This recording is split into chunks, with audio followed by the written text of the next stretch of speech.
आप सभी को नमस्कार। पहलाग मैं खिमेश कुणाई आपका स्वागत करता हूं जीके सरकारी में। यूट्यूब पर पहली बार हम लोग उत्तराखंड एसआई का कंप्लीट कोर्स लेकर आए हैं, वो बिल्कुल निःशुल्क है। और आज हम लोग यहां पर जो हमारा वीडियो होने वाला है वो भारतीय संविधान पर हम लोग चर्चा करने वाले हैं और जानेंगे कि भारतीय संविधान में जो 3 शब्द बार बार आप लोगों ने पढ़े भी होंगे, इसमें राज्य, व्यक्ति और सरकार, इन 3 शब्दों का बार बार प्रयोग होता है। इन्हीं तीनों पर पूरा संविधान आपका है। ये क्या है, इनको जानेंगे। सरकार कितने प्रकार की होती है, सरकार क्या होती है, सरकार के हम प्रकार जानेंगे यहाँ पर। आज सरकार क्या होती है, राज्य व्यवस्था क्या होती है, इसको हम लोग जानेंगे। साथ साथ संविधान क्या है, इसको हम लोग जानेंगे। और क्या भारत में संवैधानिक सर्वोच्चता है या फिर भारत में संसदीय सर्वोच्चता है या न्यायपालिका की सर्वोच्चता है, इस पर हम लोग जानेंगे डिटेल्स के साथ। और इससे पहले मैंने जो जीएस का सिलेबस है पूरा इसका डिस्कस किया है, और यदि आप चैनल पर नए हैं तो एक बार सिलेबस वाला जो वीडियो मैंने आपको दिया है, बनाया था, तो वो संविधान की जो प्लेलिस्ट है वहाँ पर आपको ये वीडियो मिल जाएगा, उसको आप लोग एक बार देख लीजिएगा। और आज ये जो भारतीय संविधान है उसका ये पहला वीडियो है, उसको हम लोग देखने वाले हैं। तो इंडियन पॉलिटी क्लास है हमारी ये, और इसका आज ये पहला वीडियो है हमारा। यहाँ पर हमने राज्य, व्यक्ति, सरकार क्या है इसके बारे में जानना है। तो भारतीय संविधान आपका है, तो इसी को हमने चर्चा करनी है। और बाद में इसकी जो पूरी क्लासेस हैं हम उसको कंटिन्यू करेंगे, जहाँ पर हम लोग जो है भारत का जो संवैधानिक इतिहास है उसको हम लोग उस पर चर्चा करेंगे। और संवैधानिक इतिहास के तहत हम लोग यहाँ पर देखेंगे किस तरीके से भारत में ईस्ट इंडिया कंपनी आती है, कब ईस्ट इंडिया कंपनी की आपकी स्थापना होती है, ठीक है। और कौन कौन से आपके राजलेख आते हैं, 1726 का हम राजलेख देखेंगे यहाँ पर। और किस प्रकार भारत में किस उद्देश्य से यूरोपियन कंपनियां आई थी और बाद में उनका क्या उद्देश्य हो गया, और ईस्ट इंडिया कंपनी का क्या उद्देश्य था, किस उद्देश्य से आई थी, बाद में क्या उसका उद्देश्य हो गया। साथ ही साथ 1773 का आपका जो रेगुलेटिंग एक्ट है उसको हम लोग देखेंगे यहाँ पर। उसके बाद 1781 का एक्ट ऑफ सेटलमेंट, जिसको हम बंदोबस्त कानून भी कहते हैं। फिर 84 का पिट्स इंडिया एक्ट हो गया, और इसके अलावा आपका 1786 का अधिनियम है। इसके बाद आपके 4 चार्टर एक्ट आते हैं, 1793 का, 1813 का, 1833 का और 1853 का। ये आपके 4 चार्टर एक्ट थे। इसके बाद जो 57 की क्रांति होती है, उसके बाद जो भारत शासन अधिनियम आता है, 1858 का जो अधिनियम आता है, जिसको act for the better government of India के नाम से जानते हैं। फिर आपका 1861 का आता है, फिर आपका 1873 का, फिर 1876 का। इसके बाद आपका 1892, फिर 1909 और उसका 1919 का, उसको हम लोग देखेंगे। साथ ही साथ भारत में साइमन कमीशन के बारे में देखेंगे, उसका स्थापना, उसका बाद आगमन। साथ ही साथ आपके तीनों गोलमेज सम्मेलन हम लोग देखेंगे यहाँ पर। पहला 1930 में, फिर आपका 31 में, उसका 1932 में। तीनों गोलमेज सम्मेलन देखेंगे, सांप्रदायिक पंचायत देखेंगे। उसके बाद जो 1935 का भारत शासन अधिनियम है उसके बारे में हम लोग यहाँ पर चर्चा करेंगे पूरा, किस तरीके से ये अधिनियम आता है, क्या इसकी विशेषताएं रहेंगी। उसके बाद आपका 1940 का अगस्त प्रस्ताव हो गया, और 1942 का क्रिप्स मिशन हो गया। 1945 का आपका वेवेल योजना और शिमला सम्मेलन होगा। उसके बाद आपका 1946 में कैबिनेट मिशन हो जाएगा, और 1947 का भारत का स्वतंत्रता अधिनियम हो जाएगा। इन के बारे में हम लोग चर्चा करेंगे एक आपका डिटेल के साथ। यहाँ से क्या क्वेश्चन बनने की संभावना रहेगी, हमारा पॉइंट टू पॉइंट हम यहाँ पर बात करेंगे। हमको ज़्यादा डीप नहीं जाना है कि हमको संविधान का पूरा पढ़ना है, हमको पेपर के अकॉर्डिंग पढ़ना है, क्या सिलेबस दिया है वो हमको देखना पड़ेगा। साथ ही साथ उसके बाद हमारा जो आपका भारतीय संविधान सभा थी उसके बारे में हम लोग जानेंगे, संविधान सभा क्या उसने काम किया, किस तरह से काम किया, उसको हम लोग जानेंगे। और साथ ही साथ जो इसके बाद हम लोग जानेंगे कि जो पूरा संविधान है उसमें अनुसूचियां कौन कौन सी हैं, कौन से आर्टिकल्स हैं, कौन से भाग हैं, तो उसका हम लोग चर्चा करेंगे। तो पहले हम लोग चर्चा करेंगे इन जो अधिनियम है, जो चार्टर एक्ट, इनका देखेंगे। लेकिन आज उससे पहले हमें जानना है संविधान क्या है, राज्य व्यवस्था क्या है, राज्य कौन है, व्यक्ति क्या है, सरकार क्या है, सरकार कितने प्रकार की होती है, भारत में किसकी सर्वोच्चता है, संविधान की सर्वोच्चता है या संसद की सर्वोच्चता है या न्यायपालिका की सर्वोच्चता है, इस पर हम लोग चर्चा करने वाले हैं। तो सबसे पहले हमने उसी पर बात करनी है। तो भारतीय संविधान में राज्य, सरकार और व्यक्ति की बार बार बात की गई है, ये मैंने पहले आपको बताया है। तो यहां पर राज्य क्या है होता है, ये राज्य कौन है, ये राज्य आखिर किस राज्य की बात कर रहा है। तो यहां पर ये कोई आपका प्रांत या स्टेट नहीं है, ये राज्य कहने मतलब है यहां पर आपका देश या फिर राष्ट्र, राज्य की बात यहां पर ये राज्य करता है। आखिर ये राज्य होता क्या है हमको जानना आवश्यक है। संविधान पढ़ने से पहले पता तो हो राज्य क्या है, सरकार क्या है, व्यक्ति क्या है। तो राज्य क्या है, सरकार क्या है, हमको देखना पड़ेगा। सरकार क्या होती है, सरकार कितने प्रकार की होती है। तो यहां पर जो राज्य है ये एक प्रकार से आपकी अमूर्त संस्था है, यानी कि ये जीवित नहीं है, एक अमूर्त संस्था है। और जो सरकार है ये एक प्रकार से मूर्त संस्था है, ये अपने कार्यों के लिए जिम्मेदार है। राज्य जिम्मेदार नहीं है, कौन, सरकार। और साथ ही साथ जो व्यक्ति है, संविधान ने इसके लिए मौलिक अधिकारों की व्यवस्था की है। क्या है इसके पास, मौलिक अधिकार इसको दिए गए हैं, यहां पर फंडामेंटल राइट्स इसके लिए यहां पर हैं। तो इन तीन चीजों में हमने बात करनी है। तो राज्य क्या होता है, राज्य का मतलब है यहां पर आपका राष्ट्र राज्य, किसकी बात चल रही है यहां पर, राष्ट्र राज्य की बात चल रही है, या फिर हम कहते हैं देश। तो आप राज्य किसे कहेंगे, राज्य कहने का मतलब क्या है, राज्य जिसके पास एक निश्चित क्या हो, भूभाग हो। क्या होना चाहिए, एक निश्चित भूभाग होना चाहिए उसके पास, और उसके पास उसके पास जनसंख्या होनी चाहिए। अब जनसंख्या ही नहीं होगी तो फिर राज्य किसे कहेंगे आप। सरकार होनी चाहिए उसके पास, और संप्रभुता होनी चाहिए। क्या होनी चाहिए, संप्रभुता राज्य के पास होनी चाहिए। यहां पर हम संप्रभुता किसे कहेंगे, संप्रभुता क्या है कि जो राज्य के आंतरिक मामले हैं, कौन से मामले, आंतरिक मामले हो गए, और साथ ही साथ जो आपके बाह्य मामले यानी कि जो अंतर्राष्ट्रीय मामले हैं उन पर निर्णय लेने के लिए राज्य क्या होना चाहिए, स्वतंत्र होना चाहिए, उसमें कोई बाहरी हस्तक्षेप न हो, उसे बोलते हैं संप्रभुता। और आंतरिक और बाह्य तौर पर कैसी होनी चाहिए, सर्वोच्च होनी चाहिए। क्या, हमारी संप्रभुता, कि हम अपने मामलों के लिए इतने सक्षम हैं कि हमारी आंतरिक मामलों के हम खुद उन पर क्या ले सकते हैं, उन मामलों को हल कर सकते हैं, उन पर फैसला ले सकते हैं, आंतरिक मामले हों चाहे बाह्य मामले हों, उन पर कोई देश का क्या है, हस्तक्षेप का अधिकार नहीं दिया गया है। भारत क्या है, एक संप्रभु देश है, क्योंकि भारत के पास क्या है, आंतरिक और बाह्य मामलों को फैसला ले सकने के लिए क्या स्वतंत्र है, शक्ति है उसके पास। ठीक है, तो इतना आपको समझ में आ गया होगा। और राज्य के ये 4 अनिवार्य तत्व हैं, इनके बिना राज्य का कोई क्या है, अस्तित्व नहीं है।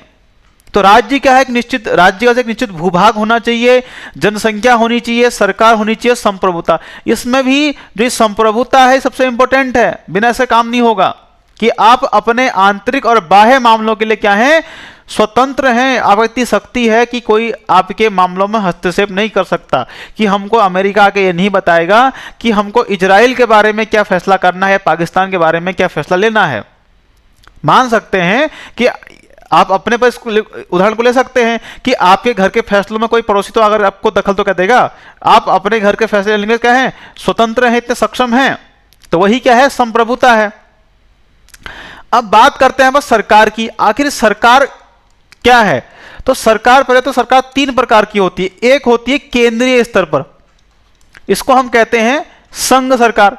दूसरी होती है आपकी केंद्र शासित सरकार होती है, यानी कि जो ये आपके केंद्र शासित प्रदेश है, यूटी कहते हैं, यूनियन टेरिटरी, यहां पर होती केंद्र शासित सरकार। तीसरी है आपकी राज्य सरकार। ये 3 प्रकार की सरकारें हैं भारत के अंदर, इनके अलग अलग काम हैं, उसको हम जानेंगे। व्यक्ति के पास क्या है, यहां पर व्यक्ति के पास आपके मौलिक अधिकार व्यक्ति को दिए गए हैं उसको। तो मैंने अभी हम लोगों ने अभी कल जो है सीए पर मैंने आपको एक वीडियो दिया है, यहां पर देख सकते हैं व्यक्ति नागरिक है उसको क्या उसके कर्तव्य हैं, उसके लिए कुछ कर्तव्य यहां पर दिए गए हैं व्यक्ति को, कि वो कुछ कर्तव्य यहां पर निभाए राज्य के लिए। बदले में राज्य उसको मौलिक अधिकार, मतदान का अधिकार और साथ साथ कुछ सरकारी पदों पर बैठने का अधिकार देता है। तो ये यहां पर क्या है, नागरिक के एक कर्तव्य भी हैं उसके लिए। तो ये संविधान ने व्यवस्था दी है। इतना आपको समझ में आ गया होगा, राज्य क्या है, सरकार क्या है, व्यक्ति क्या है, और राज्य के 4 अनिवार्य तत्व क्या है, इतना आपको समझ में आ गया होगा। चलिए आगे बढ़ते हैं। तो सरकार 3 प्रकार की होती है, केंद्रीय या संघीय सरकार, दूसरी है केंद्र शासित सरकार और तीसरी है राज्य सरकार। तो यहां पर केंद्र और संघ सरकारों में अंतर है। यहां पर एक होती है आपकी विधायिका, क्या होती है, विधायिका होती है, दूसरी होती है कार्यपालिका, ये अंग है इसके, और तीसरी होती है आपके यहां पर न्यायपालिका। तो ये भी आपको जानना जरूरी है कि केंद्र सरकार संघ सरकार में 3 अंग हैं, एक विधायिका, एक कार्यपालिका, एक न्यायपालिका। इनके अलग अलग कार्य हैं। विधायिका का काम है कानून बनाना। क्या काम है इसका, कानून बनाने का या विधि निर्माण का काम किसके पास है, विधायिका। विधायिका अर्थात संसद की बात चल रही है यहाँ पर। विधायिका कौन है यहाँ पर, संसद है। तो इसमें भी कौन कौन शामिल है आपका, इसमें आपका लोकसभा हो गई, और इसमें आपका राज्यसभा हो गया दूसरा, और तीसरा कौन हो गया, राष्ट्रपति। तो इनको मिलाकर कहते हैं विधायिका। इनका काम क्या है, विधि निर्माण यानी कानून बनाने का काम किसका है, विधायिका का। अब बात करते हैं कार्यपालिका। अब जो ये कानून बना है इसको लागू करने का काम किसका है, कार्यपालिका का। तो कार्यपालिका में कौन कौन से व्यक्ति होते हैं आपके, एक तो आपका राष्ट्रपति हो गया यहां पर, दूसरा हो गया यहां पर मंत्री परिषद। इस मंत्री परिषद में जो इसका हेड होता है कौन होता है, प्रधानमंत्री होता है। तीसरा हो गया इसमें आपका महान्यायवादी। तो इनको कहते हैं कार्यपालिका। इनका क्या काम है, कानून को लागू करने का काम किसका है, कार्यपालिका का। अब न्यायपालिका कौन है, तो न्यायपालिका काम है जो कानून बना है इसका न्यायिक पुनर्वलोकन करना कि कानून संविधान के अनुसार है कि नहीं है, इसको देखने का काम किसका है, न्यायपालिका का। कहीं ये जो कानून बना है, विधायिका ने जो कानून बनाया है, कोई कहीं पर ये मौलिक अधिकारों का उल्लंघन तो नहीं कर रहा, उसको ओवरलैप तो नहीं कर रहा है, तो एक देखने का काम किसका है, न्यायपालिका। और न्यायपालिका क्या है, अपने आप में सर्वोच्च है और स्वतंत्र संस्था है एक प्रकार से। इसमें ना ही विधायिका ना ही कार्यपालिका क्या कर सकती, हस्तक्षेप नहीं कर सकती। दोनों को क्या एक संतुलन दिया गया है कि कोई भी अपने आप में सर्वोच्च भारत में नहीं है। इसी तरीके से हम यदि यहां पर हम लोग राज्य सरकार की बात कर लेते हैं, तो इसी तरीके से पूरा जो एक स्ट्रक्चर है राज्य सरकार का भी होता है। इसमें भी आपके विधायिका होगी, कार्यपालिका होगी, न्यायपालिका होगी। यहां पर कौन कौन से अंग होंगे, विधायिका होगी यहां पर राज्य में, उसकी कार्यपालिका होगी, और उसके पास भी क्या होगी, एक न्यायपालिका होगी राज्य के पास। इतना समझ में आ गया होगा आपको। और वही जो तीनों अंग विधायिका के हैं वही काम यहां पर।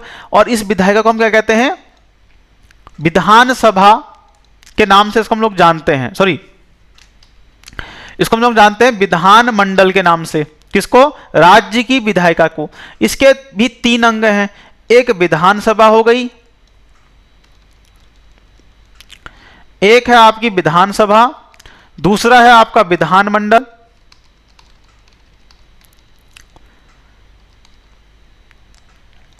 विधान परिषद, सॉरी दूसरा हो गया विधान परिषद,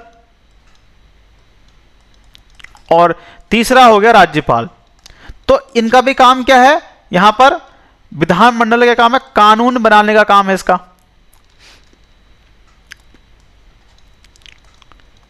और जो कार्यपालिका है इसका काम है उसको लागू करने का। इसमें आपका राज्यपाल शामिल होगा, राज्य की क्या होगी, राज्य की मंत्री परिषद होगी इसमें,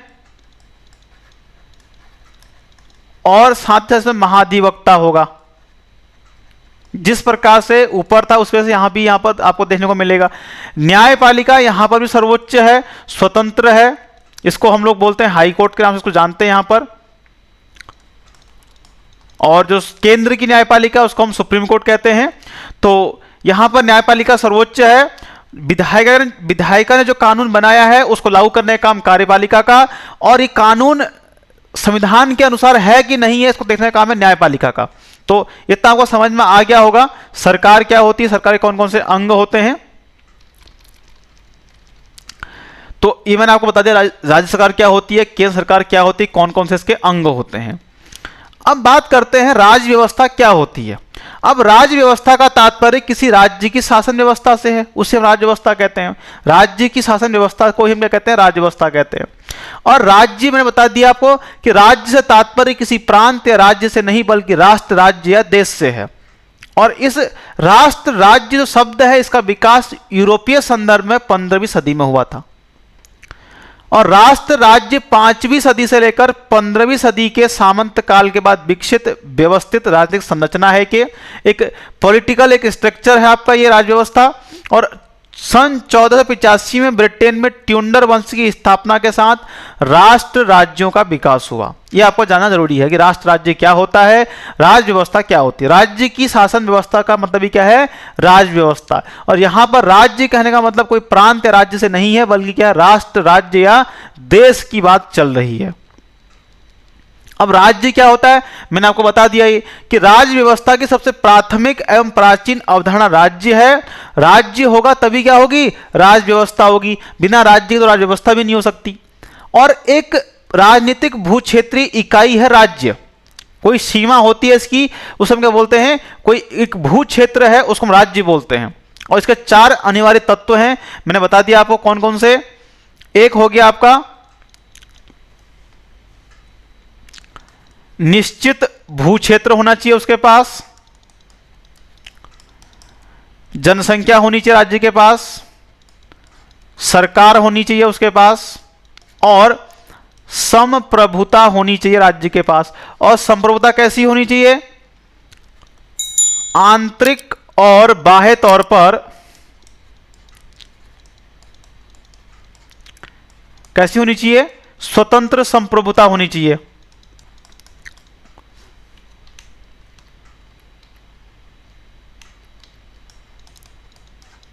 तो इतना समझ में आ गया होगा आपको। और इसमें भी सबसे अनिवार्य जो महत्वपूर्ण तत्व है वो संप्रभुता है राज्य का। तो 4 तत्व हो गए, निश्चित भू क्षेत्र, जनसंख्या, सरकार और संप्रभुता। इसमें भी संप्रभुता सबसे अनिवार्य तत्व है राज्य का। सरकार मैंने बता दिया आपको, सरकार के 3 तत्व होते हैं, विधायिका, कार्यपालिका, न्यायपालिका। ये आपके राज्य में मिलेंगे, तो केंद्र में आपको देखने को मिलेगा और साथ ही साथ राज्य में भी आपको देखने को मिलेगी व्यवस्थाएं कि राज्य सरकार के 3 तत्व होते हैं, चाहे वो केंद्र सरकार की बात चल रही हो चाहे वह राज्य सरकार की बात चल रही हो। अब बात करते हैं शासन व्यवस्था का रूप। तो राजतंत्र, सबसे पहले बात करेंगे राजतंत्र की।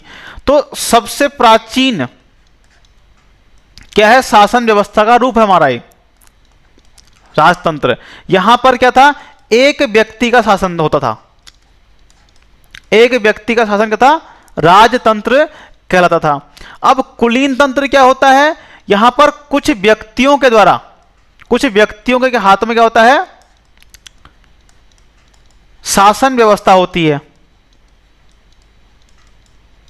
क्या होती है, शासन व्यवस्था होती है कुछ व्यक्तियों के हाथों में, उसको बोलते हैं कुलीन तंत्र। राजतंत्र में एक व्यक्ति के हाथों में। दूसरा है तानाशाही या अधिनायक तंत्र में, यहां पर एक व्यक्ति का शासन तो होगा लेकिन कैसा होगा, निरंकुश शासन होगा, निरंकुश शासन होगा, उसको बोलते हैं तानाशाही या अधिनायक तंत्र। लोकतंत्र जो हम अभी अब वर्तमान में देख रहे हैं, वर्तमान में शासन व्यवस्था का सबसे लोकप्रिय रूपी क्या है, लोकतंत्र है। इसमें शासन शक्ति जनता में समाहित होती है तथा शासन का संचालन जनता के निर्वाचित प्रतिनिधियों द्वारा किया जाता है। इसे हम किसे जानते हैं, लोकतंत्र। और आप लोगों ने पहले पढ़ा भी होगा कि अब्राहम लिंकन का एक स्टेटमेंट है कि लोकतंत्र क्या है, जनता का, जनता के द्वारा जनता के लिए शासन है। अब इसके भी कई रूप हैं, इस लोकतंत्र के भी कई रूप हैं देखने को मिलते हैं वर्तमान में। पहला है जनतंत्र।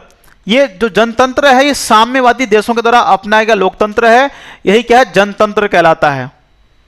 गणतंत्र, शासन व्यवस्था जिसमें शासनाध्यक्ष अर्थात शासन का प्रमुख वंशानुगत नहीं होता है बल्कि निर्वाचित होता है, उसको बोलते हैं गणतंत्र। समझ में आ रहा होगा आपको। शासन व्यवस्था अर्थात शासन व्यवस्था जिसमें जो शासनाध्यक्ष है, यानी जो देश का राष्ट्र अध्यक्ष है वो वंशानुगत नहीं होगा बल्कि क्या होगा, निर्वाचित होगा। भारत एक लोकतंत्रात्मक गणतंत्र है, जबकि ब्रिटेन एक लोकतंत्रात्मक राजतंत्र है। यह भी आपको इंपॉर्टेंट है कि भारत में लोकतंत्रात्मक गणतंत्र है, जबकि ब्रिटेन में लोकतंत्रात्मक राजतंत्र है। वहां पर जो राजा होता है, राष्ट्र का जो अध्यक्ष होता है, वो वंशानुगत होता है, ना कि निर्वाचित, जबकि भारत में क्या होता है, निर्वाचित होता है। इसी का एक दूसरा रूप है आपका अध्यक्षात्मक या राष्ट्रपति शासन। शासन व्यवस्था में समस्त कार्यपालिका शक्ति राष्ट्रपति में निहित होती है और राष्ट्रपति सर्वोच्च व व्यवहारिक नेतृत्व करता होता है। जैसे अमेरिका में हम शासन व्यवस्था को देख सकते हैं। उदाहरण के लिए यहां पर जो कार्यपालिका जो समस्त जो शक्ति है, जो पावर है, किसमें, राष्ट्रपति के पास है। और सर्वोच्च और व्यवहारिक नेतृत्व करता भी कौन होता है, राष्ट्रपति होता है। वहां पर एक रूप और देखने को मिलता है जिसको हम संसदीय या मंत्रिमंडलीय शासन व्यवस्था भी कहते हैं। ऐसी प्रणाली जिसमें संसद विधि निर्माण की सर्वोच्च संस्था एवं कार्यपालिका संसद के प्रति क्या हो, उत्तरदायी हो। जैसे भारत, ब्रिटेन, तो जिसमें संसद क्या है, विधि निर्माण की सर्वोच्च संस्था है और कार्यपालिका जो है इस संसद के प्रति क्या होती है, उत्तरदायी होती है। अगला, अब हम संविधान पढ़ेंगे तो हमको पता होना चाहिए आखिर संविधान होता क्या है। हमें कोई भी चीज शुरू करने से पहले उसका एक हमको एबीसीडी पता होना चाहिए, उसका बेसिक हमको पता होना चाहिए, जो शब्द हमको आगे देखने को मिलेंगे।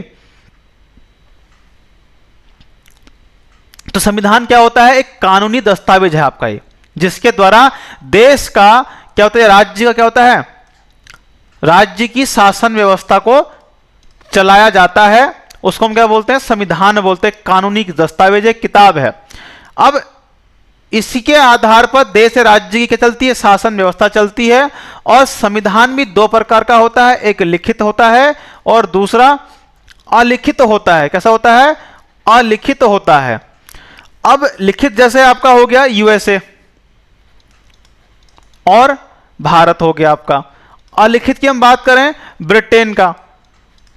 अब अलिखित करें मतलब है कि ऐसा नहीं कि लिखा नहीं गया है, उसको एक लिपिबद्ध नहीं किया गया, किताब, उसको एक किताब के रूप में नहीं बनाया गया, बल्कि क्या है, वहां पर कानून बनते रहते हैं, चेंज होते रहते हैं, क्योंकि वहां पर जो है संसदीय सर्वोच्चता है। ब्रिटेन के अंदर क्या है, मैं आपको बता देता हूं। वहां पर ब्रिटेन में आपका संसदीय क्या है, सर्वोच्चता है। संसदीय क्या है, सर्वोच्च है वहां पर। तो संविधान दो प्रकार का, एक लिखित एक अलिखित, और एक कानूनी दस्तावेज संविधान, जिसके आधार पर देश या राज्य की शासन व्यवस्था को चलाया जाता है। अब बात करेंगे संविधानवाद या संवैधानिकता क्या होती है। तो राज्य व्यवस्था की ऐसी संकल्पना है जो संविधान के आधार पर संचालित हो, उसको संविधानवाद या फिर संवैधानिकता कहते हैं। यह एक साध्य या लक्ष्य है जिसके प्राप्ति का साधन या माध्यम, इसका उद्देश्य विधि का शासन है। वही क्या है, संविधानवाद कहलाता है, जहां पर विधि का शासन है, जिसमें सरकार के अधिकार विधि के द्वारा निर्धारित होने के कारण क्या होते हैं, सीमित होते हैं या फिर निलंबित भी होते हैं। ये भी आपको ध्यान रखना है। और एक प्रकार से शासन व्यवस्था की सर्वोच्चता की भी अभिव्यक्ति करता है। संविधान क्या करता है, संविधान क्या है, शासन व्यवस्था की सर्वोच्च क्या है, सर्वोच्चता है। यहां भारत के अंदर संविधान ही क्या है, भारत में सर्वोच्च है आपका। अब बात करते हैं भारतीय संविधान एवं राज्य व्यवस्था के संदर्भ में सर्वोच्चता का लेकर क्या रहा, विवाद रहा भारत में हमेशा, कि आखिर भारत में सर्वोच्च कौन है, संविधान सर्वोच्च है, संसद सर्वोच्च है कि न्यायपालिका सर्वोच्च है। तो इसको लेकर भारत में कई बार विवाद रहा और प्रश्न भी उठते रहे कि आखिर कौन यहां पर सर्वोच्च है, किसको सर्वोच्च माना जाए। क्या भारत में ब्रिटेन की तरह संसदीय सर्वोच्चता है या अमेरिका की तरह न्यायिक सर्वोच्चता है। तो कुछ अनुच्छेदों के माध्यम से हम समझ सकते हैं कि क्या भारत में संसदीय सर्वोच्चता है या फिर न्यायिक सर्वोच्चता है। तो जैसे कुछ आर्टिकल हैं, जैसे 105, 122 और 368, तो ये कह सकते हैं कि हम एक मान सकते हैं कि हाँ, भारत में संसदीय सर्वोच्चता है। अब अनुच्छेद 105 संसदीय विशेषाधिकार देता है और अनुच्छेद 122 संसदीय कार्यवाही न्यायपालिका के हस्तक्षेप से मुक्त रखी गई है। न्यायपालिका का संसदीय कार्यवाही में कोई भी हस्तक्षेप नहीं हो सकता। और 368 संविधान के किसी भाग में संशोधन का अधिकार देता है। तो इन आर्टिकलों के माध्यम से जो विद्वान है वो अपने तर्क देते हैं कि भारत में क्या है, संसदीय सर्वोच्चता है।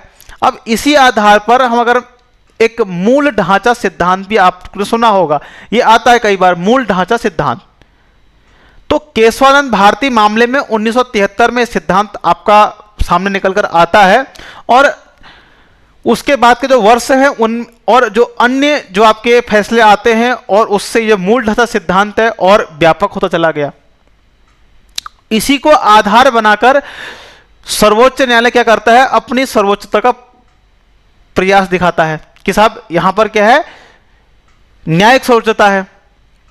जैसे आपका अनुच्छेद 121 है कि न्यायाधीशों के आचरण पर संसद में चर्चा नहीं की जा सकती, सिर्फ विशेष परिस्थितियों जैसे बर्खास्तगी जो मामले होंगे उनको हम छोड़ दें, तो बाकी किसी भी मामले पर संसद जो है न्यायाधीशों के बारे में चर्चा नहीं कर सकती है।